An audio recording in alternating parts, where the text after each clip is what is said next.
If you had just 1 minute left to live, would you be afraid? Or would you wonder what's waiting on the other side? I didn't have to imagine. I died, truly. My heart stopped. My body went cold. But that was the moment I truly began to live. It was 2:17 a.m. I remember it clearly. I was lying in bed when a crushing pain wrapped around my chest like an invisible hand squeezing my heart from the inside. I couldn't cry out. I couldn't move. The room slowly dimmed, as if someone were turning down the brightness of reality itself.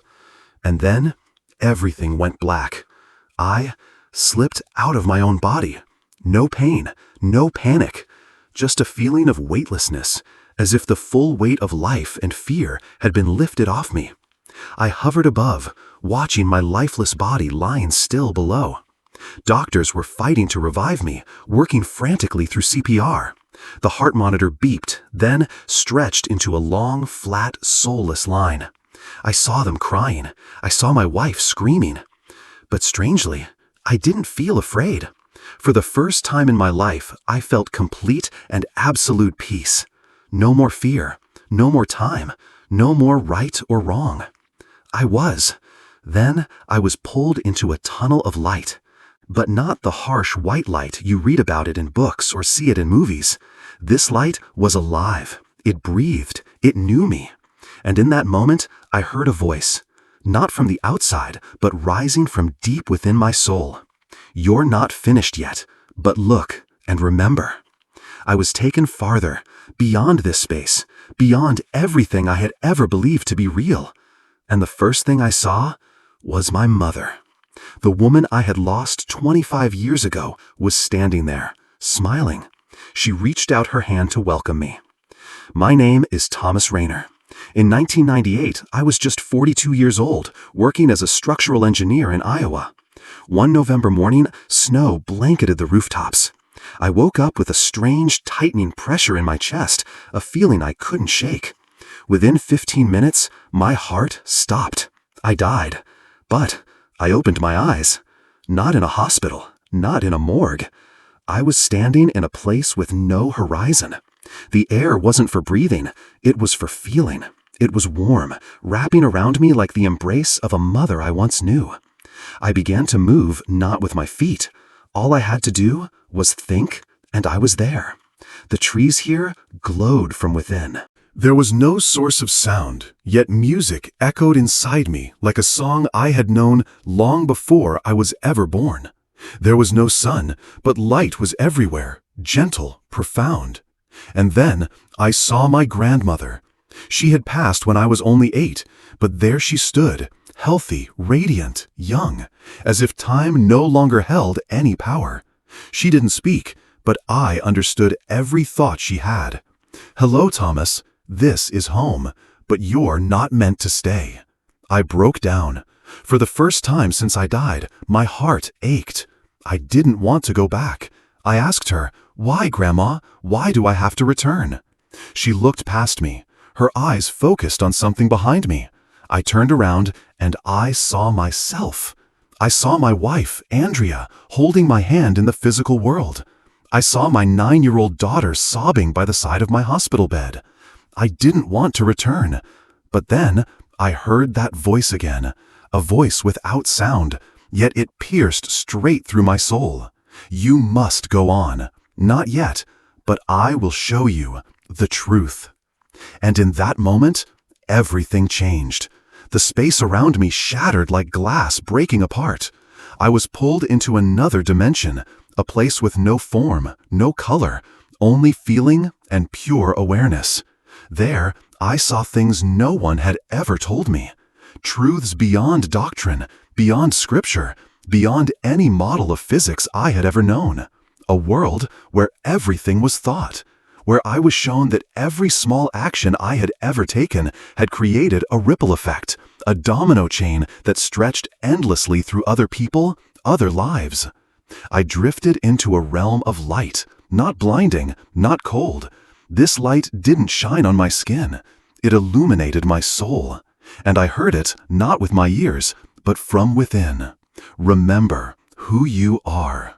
And then, like a film reel, my entire life began to play before me. Every detail, every moment I thought I had forgotten.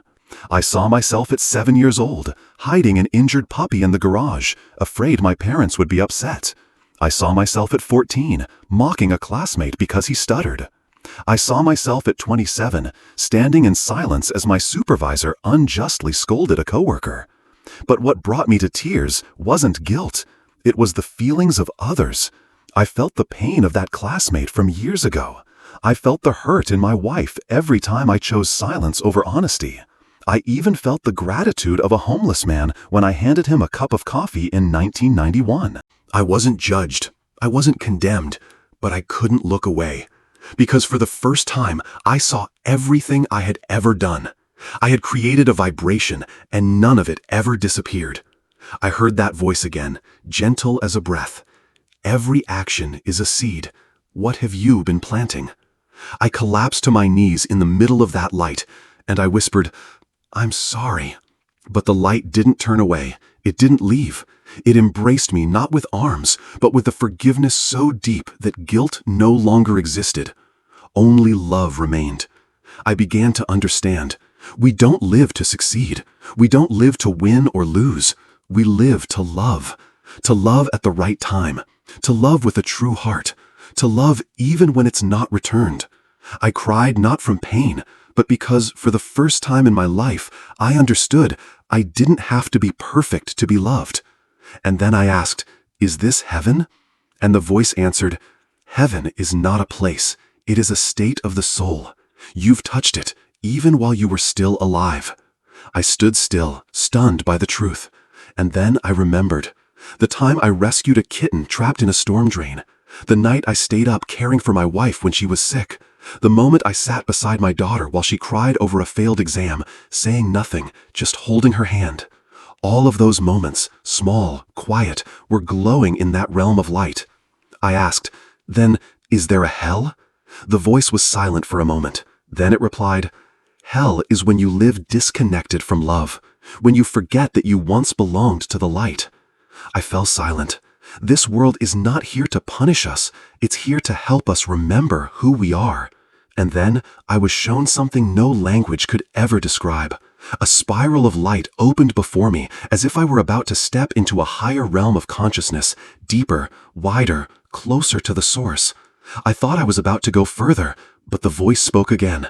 "You may choose, stay here or go back." I turned to look behind me, and once again I saw the world I had left.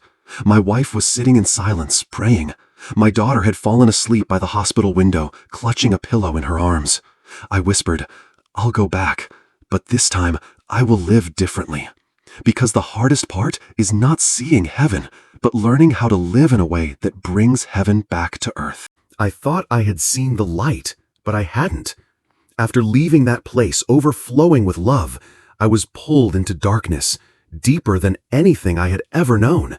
No pain, no cold, no obvious fear, just a vast emptiness, where the only sensation that remained was the absence of being. I floated, no up, no down, no direction, no time. And then I realized something strange. I was remembering everything. Everything. I saw fragments of memory drifting around me like pieces of broken glass. My childhood, the times I lost my temper, the careless words I thought had long been forgotten. All of it appeared, clear and undeniable. No one blamed me, but no one shielded me from it either. I saw my mother's face, the day I made her cry. I saw the woman I once loved, her eyes filled with disappointment as I walked away without a single goodbye. And I saw myself hiding fear behind anger, smiling to escape the emptiness inside. And then in that vast emptiness, I saw something more painful than death itself. I saw the true purpose I was meant to live for, and how I had missed it. I wasn't judged. There was no gavel from some divine courtroom, but I was faced with the truth. And then a voice rose, not from anywhere around me, but from deep within myself. If given the choice, would you dare to live differently? I wanted to scream yes, but I had no mouth. I wanted to cry, but I had no tears. All I had was longing, a longing to live again, not just to survive, but to live with meaning. And in the very moment I touched the deepest part of my regret, I saw a sliver of light. Just a small sliver, but enough to stir every part of me. Like the first breath of a newborn child. It didn't pull me, it didn't push me, but it called to me. An invitation, a choice, and I felt myself being asked, one last time, if you return, what will you bring back with you? I whispered in my mind, without hesitation, love and truth. The light began to widen like a doorway opening before me. But just before I stepped through, I knew deep within, my work here wasn't done. You think coming back is the easy part? No, that is the real challenge. Because surviving is one thing, but living differently, that's something else entirely. I came back like a lightning bolt. No warning, no cinematic miracle, just a sudden jolt awake. But that awakening split me in two. My body was freezing. My breath felt crushed. Machines were blaring. A nurse screamed for the doctor. I opened my eyes to the chaos, to the sharp sting of antiseptic in the air. But none of it mattered to me, because I knew I had died, and I knew I had been chosen to return. But return? For what? The first few days after I woke up felt like a storm. The doctors called it a miraculous recovery. My family called it God's grace. But I called it a second chance, a heavy one. You don't truly understand what it means to come back from death until you realize that the world you once lived in no longer fits your soul. I looked around the familiar room, and it felt foreign. I looked in the mirror, saw a familiar face, but the eyes staring back, they weren't mine anymore. Inside me was a strange stillness, not emptiness, but clarity. I saw with absolute clarity all the things I used to chase. Money, admiration, recognition, none of it held meaning anymore. I saw clearly that the things I once thought were worth being angry about, worth hating, were fear in disguise. I saw clearly that the most important thing I had forgotten was love. Not romantic love, but the kind of love that embraces everything, the way light covers darkness without needing a reason. But the painful truth was, no one seemed to understand that. My family was happy I was alive again, but they didn't realize I was living differently. Friends came to visit, still asking the same old empty questions. They couldn't understand, because they had never died to come back to life. And slowly, I began to feel more alone than I ever did in the emptiness beyond. I tried to share what I had seen, the fields of light, the souls comforting one another, the voice of the divine calling out. But people just smiled politely, nodded, and turned to talk about gas prices. That's when I realized, waking up is one thing. Staying awake in this world is something else entirely. And then one day, while I was sitting alone in the park watching the soft golden light of the afternoon fall like a lullaby, I heard that whisper again, rising gently within me. What do you want to carry with you? I understood then. I didn't come back to tell the story of heaven. I came back to live it, by loving more, understanding more, letting go faster, forgiving more easily, by touching other souls with the same peace that once touched me. No need to convince anyone, no need to prove anything, just to be the light I once saw. But true light, it is not just stillness, it is an invitation to step into the hardest part of all, to live rightly in a world that's always trying to pull you off course. Since the day I died, I've lived, but never the same way again. I no longer strive to shine. Now, I simply hope not to go dim. Each morning when I wake, I no longer ask, what do I need to do today to succeed? Instead, what can I do today to lighten someone else's heart? I began to write, not to become famous, but to record the things I was afraid I might forget.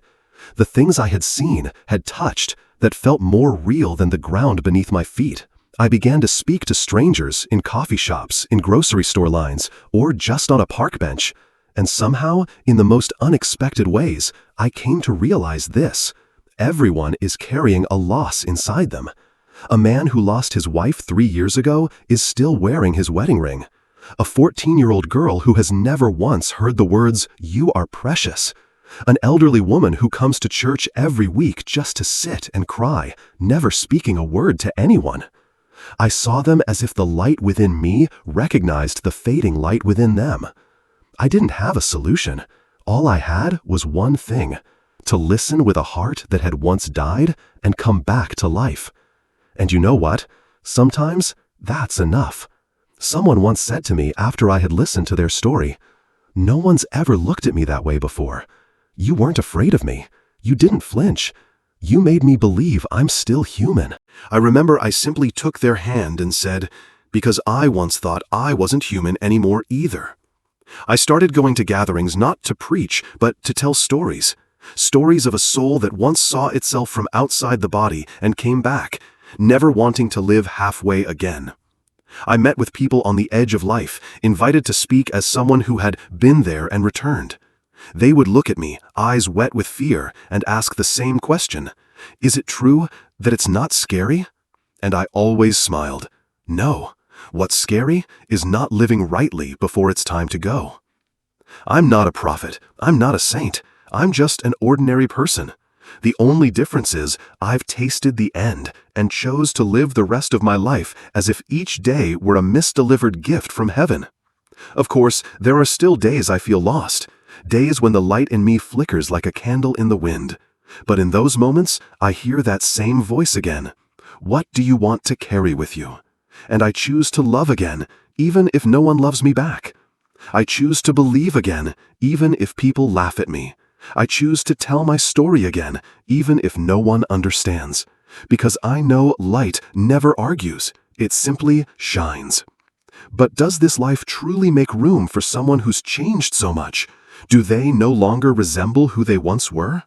Because when you become light, you also become a mirror, and not everyone wants to see their reflection. They say, once you've passed through death, you'll fear nothing. I used to believe that, until I realized the scariest thing isn't death, but living in a world where no one understands that you've already died. After months of living as though I were poured with light, I began to realize the isolation. Not everyone wants to hear about heaven. Not everyone is ready to accept that death and resurrection are not just illusions. And even fewer are willing to face the truth that everything they're holding on to could be an illusion. The family began to distance itself. Old friends grew silent. The calls grew fewer and then disappeared. I wasn't angry with them. I understood. I was no longer the person they once knew. I used to be a successful man, someone who knew how to speak at the right time with the right tone, someone who knew how to live in a way that pleased the majority. Now, I often fall silent. I often stare off into the distance. I often say things that no one seems to understand. And worse, I've started touching the pain of others without anyone asking me to. I remember an old friend calling just to say, "You sound weird, like you're not human anymore. It scares me." I could only laugh. But after that call, I cried. Not because I was misunderstood, but because, for the first time, I truly understood the loneliness of those who have been awakened. To come back to life is a privilege, but to come back to life, it is also a punishment. You can't go back to being the person you were. You can't pretend you don't know the light. You can't crawl back into the old cocoon at once you've transformed into a butterfly. I once thought bringing the light back would be welcomed, but I forgot. Light reveals the darkness, and not everyone is ready to face it. I began to torment myself. Am I wrong? Am I delusional? Am I just deceiving myself? Should I remain silent and live the rest of my life as a lucky survivor, but someone who is no longer needed? One night, I stayed awake, looking out the window where the moonlight was thin like a cold knife's edge. And then, amid that profound doubt, I saw a tiny light beneath the porch. It was a letter, no signature, just a single line written in shaky handwriting. I once thought about suicide, but after hearing your story, I know the light is still there. Thank you for not staying silent. I sank, unable to cry anymore, not from pain, but because, for the first time, I felt seen. I used to think death was the end. Now I know death is just a doorway, but not to an end, but to something far scarier, living truthfully. Because, after you die, you can no longer pretend. You can't pretend everything is fine in a broken marriage. You can't pretend to love a job that makes you die a little each day. You can't pretend to believe in something just because society believes in it. You can't pretend to forgive if your heart still holds resentment. And most importantly, you can't pretend you're living if your soul has already died. When I returned from the other side, I didn't bring back gold or prophecy. I only brought back a mirror to look at myself. I saw the things I once feared were nothing but illusions. The things I once chased after were merely the applause of the crowd. The people I once hated, they were just mirrors reflecting the fear within me. And myself, I had never truly known who I was. Do you know what's strange? It was only when I died that I truly began to live. Not to live to please anyone, not to live to meet societal standards, but to live as someone who knows every moment could be the last. That's when I started writing. I began to apologize to those I had hurt, even though they didn't need it. I began to hug the people I loved, not waiting until they were seriously ill. I began to be silent, not to escape, but to listen. I began to live slowly, not to procrastinate, but to savor each breath. And most importantly, I began to let go. Let go of expectations. Let go of past wounds. Let go of the illusions about yourself. Let go of the need to prove anything. Because after death, there's nothing left to prove. There is only one thing left to protect, the light within you. If you're reading this, maybe you've never died like I have, but you might be living as though you already have. And I want to tell you one thing. Don't wait until your heart stops beating to realize what your heart truly longs for. Don't wait until your soul leaves your body to know that the body deserves to be loved. Don't wait until everything ends to start forgiving. Live as someone who has died and returned. Speak words of love as if you were about to leave. Look at your loved ones as if today were the last time. Do kind things as if you were recording the final moments of your life. Because maybe you're already truly living it, and the only thing left is the light you leave behind. We are not bodies that have souls. We are souls, temporarily borrowing a body. If you're still here, listening until the very last moment, I know you're not indifferent. You're searching for something deeper, an explanation for the pain, a guarantee that the loved ones you've lost haven't truly disappeared, a glimmer of light to keep you from giving up. And if my story touches something deep within you, don't let it pass by like a fleeting motivational video. Choose one small thing you can do today to live differently. It might be calling your mother. It might be letting go of the grudge that's eating away at your soul. It might be forgiving yourself for the things you thought could never be fixed. Because I'm being honest, none of us knows how much time we have left. And if you want to continue the journey of healing where we talk about NDEs, life, death, forgiveness, hope, and true return, click follow on this channel. Comment below if you have a story you want to share. I read everyone. Not as a YouTuber, but as someone who has died and come back to listen to you. And if you think this video could soothe someone's heart who is silently crying inside, please share it. Because who knows, you might just be the ray of light at the end of the tunnel for someone.